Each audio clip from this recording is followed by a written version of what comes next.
Nos da muchísimo orgullo presentar, por supuesto, el día de hoy este texto, esta novela fantástica donde termina el mar. ¿Por qué?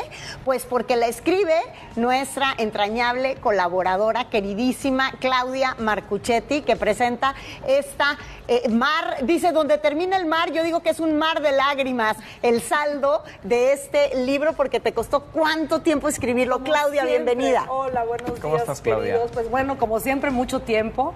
La verdad es que empecé la primera frase en 2007, o sea, que estamos hablando más de 10 años. 11 años, Sí. para ser exactos. La verdad no tiene ninguna importancia, como dice, lo que pasa antes de que se publique el libro, pues es relativamente poco importante.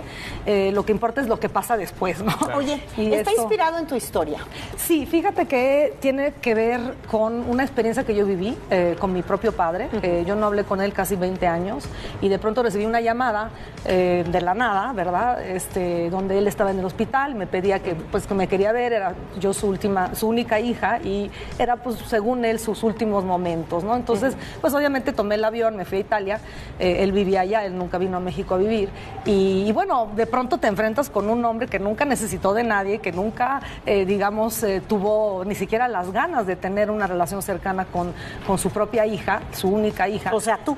Yo, y que se enfrentaba a la vejez de una manera, digamos, de golpe y de frente y sin perdón, ¿no? Porque obviamente ya era una persona de 80 y tantos años, ya no podía vivir solo, ya tenía limitaciones físicas, no estaba a punto de morirse, ahí lo descubrí yo en el viaje. Pero bueno, todo esto para decirte que este libro viene de esa llamada. La primera frase que yo puse fue en italiano y fue en Italia cuando yo fui a verlo, porque me llegó mucho esta experiencia donde un hombre independiente, como podemos ser muchos de nosotros, que creemos que no necesitamos de nadie y a la hora que te enfrentas con la vejez, ahí vas y tienes que pedir ayuda, ¿no? Sí. Y de pronto también, pues, te replanteas cómo ha sido toda tu vida.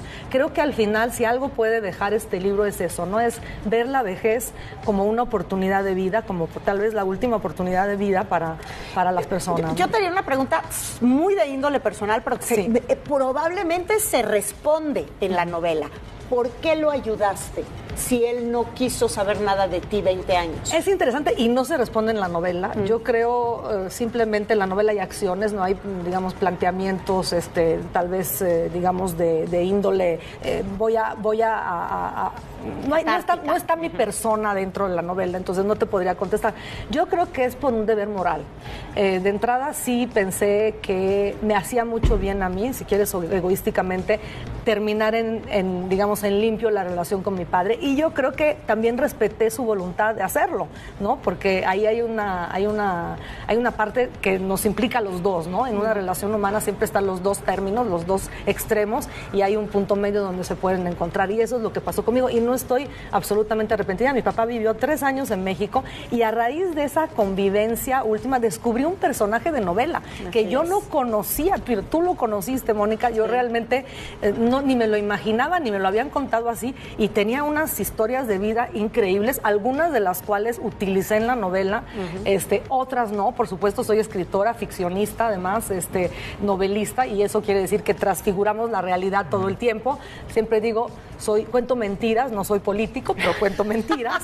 Y bueno, la verdad es que esto es lo que es el producto de la novela. Una parte es una pequeña realidad, una vivencia personal, y de ahí me arranqué con toda una historia de aventuras, porque la novela lo que tiene, él fue, digamos, y él, el personaje, Aurelio Altieri, ahora ya vamos a despegarlo del personaje de mi padre. Aurelio Altieri, el personaje de Donde termina el mar, es un hombre, pues, que lo ha vivido todo, que se enfrenta a la vejez a los 80 y tantos años, digamos, en ese sentido vamos paralelamente, pero después se va al pasado en una serie de flashbacks como para entender de dónde viene el personaje y por qué actúa así. Y es un poco mi afán también por entender a esta persona que, pues, fue mi padre, que yo no comprendí por muchos años, ¿no?